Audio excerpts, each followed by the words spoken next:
خدا کی قسم دنیا میں جتنے بھی مسلمان ہیں میں ان کی توفیقات کے لیے دعا مانگتا ہوں. آج مسلمان گرمیوں میں روزے رکھتا ہے نا, گرمیوں میں حج کے لیے جاتا ہے, صبح کی نماز کے لیے آنکھیں ملتا ہوا اٹھتا ہے, جیسے تیسے وہ زکات دیتا ہے. بھائی میں نے مسلمان سے پوچھا یہ نمازیں بس دیکھو میرے محمد کا مقام دیکھو اور مجھے اجازت دے دو, اب زیادہ زحمت سماعت نہیں دوں گا. یہ گرمیوں کے روزے. کہا کہ ہاں ہمیں جنت چاہیے. اچھا جنت چاہیے, گرمیوں کے روزے کیوں رکھ رہے ہو؟ کہا جنت کے لیے. بھئی یہ صبح کی نماز آنکھیں ملتے ہوئے؟ کہا جنت کے لیے. میاں یہ حج؟ کہا جنت کے لیے. بھائی میں نے پوچھا جنت ہے بھی یا نہیں؟ یہ رکھے جا رہے ہو روزے؟ کہا کہ نہیں جنت تو ہے, جنت تو ہے. میں نے کہا بھائی دلیل؟ کہا سچے نبی نے کہا کہ جنت ہے, اور سچے نبی نے وعدہ کیا ہے کہ اگر نماز پڑھو گے جنت دوں گا, اگر روزہ رکھو گے جنت دوں گا, اگر حج کرو گے جنت دوں گا, اگر زکات ادا کرو گے جنت دوں گا. تو چونکہ سچے نبی نے کہہ دیا کہ جنت ہے اور نماز روزے حج زکات سے ملے گی, اس لیے ہم نماز بھی پڑھتے ہیں روزہ بھی رکھتے ہیں. تو سچے نبی کے وعدے پر مسلمان آج تک نمازیں پڑھ رہا ہے. اس سچے نبی نے پوری زندگی میں کل 2 ہی تو وعدے کیے, کل 2 ہی تو وعدے کیے. ذوالعشیرہ میں کہا جو میری مدد کرے گا اسے خلافت دوں گا, اور امت سے کہا جو عبادت کرے گا اسے جنت دوں گا.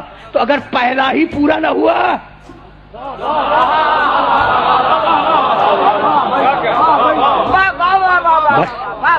بس زیادہ زحمت سماعت نہیں ہے. اگر وہ پہلا ہی پورا نہ ہوا تو یہ دوسرا کیا خاک پورا ہوگا؟ تو ہر مسلمان کی تمنا ہے جنت.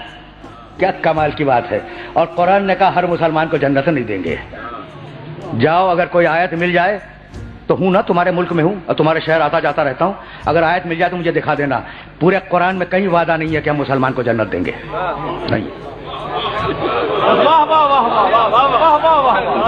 نہیں ہے. بھائی وقت ہی نہیں رہا میرے پاس, لیکن سنو تھوڑا سا سن لو. پورے قرآن میں کہیں وعدہ نہیں ہے کہ ہم مسلمان کو جنت دیں گے, کہیں نہیں. چیلنج کے ساتھ عرض کر رہا ہوں. اچھا جاؤ ایک آیت چھوڑ کر پورے قرآن میں کہیں نہیں ہے کہ مومن کو جنت دیں گے. بہت خوش ہو رہے تھے نا کہ مومن کو جنت ملے گی, بلکہ اب مسلمان کو تو چھوڑو, ذرا مومن کا حشر دیکھو. اگر سن لو گے نا تو میری آج کی محنت سوارت ہو جائے گی, اور مجھے جو پڑھنا تھا پڑھ چکا. اب تو یہ فکر دے رہا ہوں, اس پہ غور کرتے رہنا. بڑا ڈانٹا ہے اللہ نے مومنوں کو, بڑا ڈانٹا ہے. سناؤں سورہ مائدہ کی ایک آیت سنتے جاؤ, 5واں سورہ. یا ایھا الذین آمنوا من یرتد منکم عن دینہ فسوف یأتی اللہ بقوم یحبهم ویحبونہ. اے مومنو اگر تم میں سے کوئی مرتد ہو جائے تو ہمیں پرواہ نہیں ہے. مرتد کے معنی بے دین ہونا.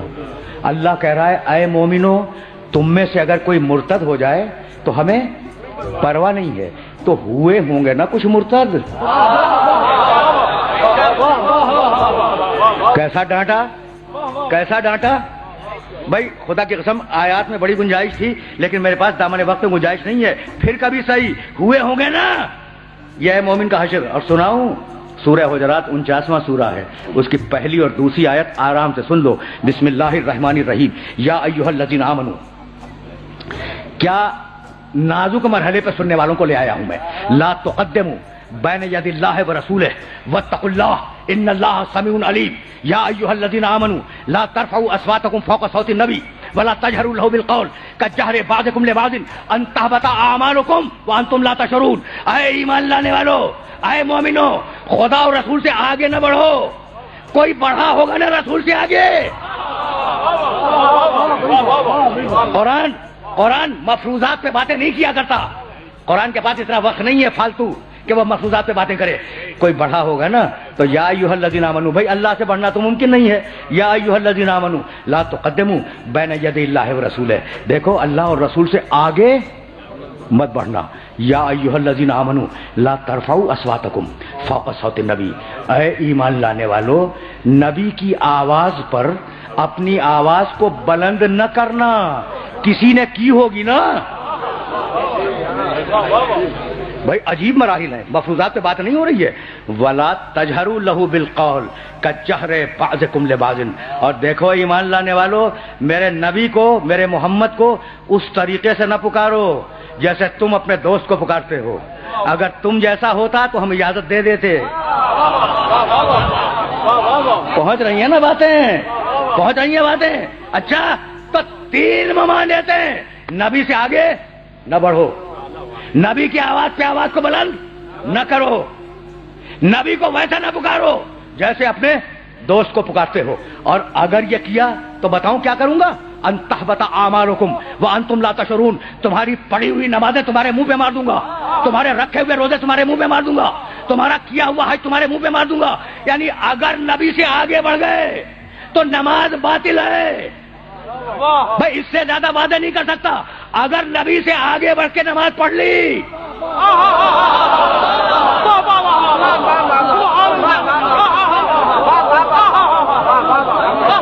یعنی کمال ہے، کمال ہے آیت کا. اگر نبی سے آگے بڑھ کر نماز پڑھی، نماز باطل ہے. اچھا اگر نبی کی توہین کی آواز پہ آواز بلند کر دی اور روزہ رکھ لیا، روزہ باطل ہے. تو کتنا ڈانٹا ہے مومنوں کو، ڈانٹ دیا نا مومنوں کو. اچھا تو چیلنج کر رہا تھا میں کہ جنت مسلمان کی نہیں. اچھا ایک آیت چھوڑ رہا ہوں کبھی پھر صحیح، جنت مومنوں کی بھی نہیں، ڈانٹ رہا ہے مومنوں کو. اب کس کی بتاؤں؟ اعدت للمتقین. بس میری تقریر تمام ہو گئی. ہم نے جنت بنائی متقین کے لیے. ازلفت الجنت للمتقین. ہم نے جنت سجائی متقین کے لیے. 2 آیتیں. تلک الجنت التی نورث من عبادنا من کان تقیا. ہم یہ جنت وراثت میں دیں گے کسے؟ جو متقی ہوگا. تقریر آخری مرحلے میں داخل ہو گئی. بہت ہی پڑھا لکھا مجمع ہے، بہت پڑھا لکھا ہے. آیت پھر سننا، زیادہ وقت نہیں لوں گا. تلکل جنت التی نورث من عبادنا من کانا تقیا. یہ جنت ہم وراثت میں دیں گے، ملکیت میں نہیں دیں گے، وراثت میں دیں گے. بھائی وراثت اور ملکیت میں فرق کیا ہے؟ یہ تسبیح اگر میں نے خریدی میری ملکیت ہے، اور اگر باپ سے منتقل ہوئی وراثت ہے. مال تھا باپ کا، مجھے وراثت میں ملا، تو جنت تمہیں ملکیت میں نہیں ملے گی، وراثت میں ملے گی. تو ہے نا جنت کسی کی ملکیت جن کی وراثت تمہیں ملے گی.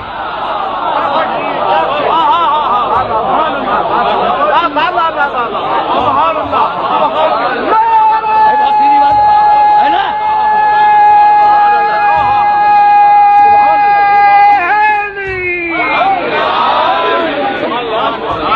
بھائی ہے نا کچھ مالکان جنت، ہے نا کچھ مالکان جنت جن کی وراثت میں تمہیں جنت ملے گی. اللہ نے وراثت کا قانون لکھا ہے. تو اب ایک اصول سنتے جاؤ سورہ بقرہ میں اسٹڈی کر لینا کہ اگر آدمی مر گیا تو بیٹے کو اتنا، بیٹی کو اتنا، پہلا طبقہ اس کو اتنا، باپ کو اتنا، ماں کو اتنا، شوہر مر جائے زوجہ کو اتنا، زوجہ مر جائے شوہر کو اتنا، دادا کو اتنا، دادی کو اتنا. یعنی پوری لسٹ ہے. پہلا طبقہ، دوسرا طبقہ، تیسرا طبقہ. عجیب و غریب سلسلہ ہے.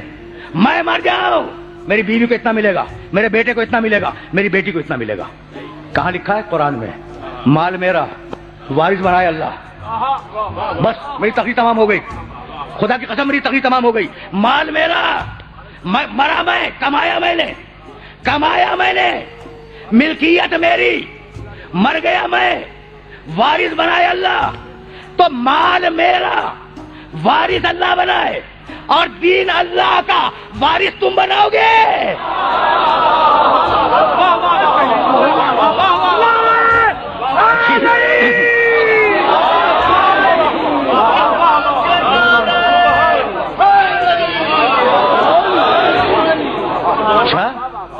اچھا بس میری تقریر تمام ہو گئی، میری تقریر تمام ہو گئی. اب اس سے زیادہ زحمت سماعت نہیں ہے. تو ہے نا کچھ مالکان جنت. تو وہ بیوی جس کے سلسلے میں یہ 3 روزہ اجتماعات میں آپ نے شرکت کا شرف حاصل کیا، اس بیوی کے سلسلے میں ایک حدیث تو سنتے جاؤ نا میرے نبی کی، اور بات مکمل ہو جائے. اب مالکان جنت کا تعارف محمد نے کرایا. قرآن نے کہا جنت کے مالک ہیں. محمد نے کہا ان فاطمہ سیدۃ اہل الجنہ. فاطمہ جنت والوں کی سردار ہے. دوسری روایت ان فاطمہ سیدۃ نساء العالمین. فاطمہ عالمین کی عورتوں کی سردار ہے. بھائی مجھے معاف کر دینا. تیسری روایت ان فاطمہ سیدۃ نساء اہل الجنہ. فاطمہ جنت کی عورتوں کی سردار ہے. یعنی جتنی عورتیں جنت میں ہوں گی ان سب کی ملکہ اور سردار فاطمہ ہوگی تو قیامت تک کی کوئی بھی عورت فاطمہ کی کنیز بن کر تو جنت میں جا سکتی ہے، فاطمہ سے جھگڑا کر کے جنت میں نہیں جا سکتی۔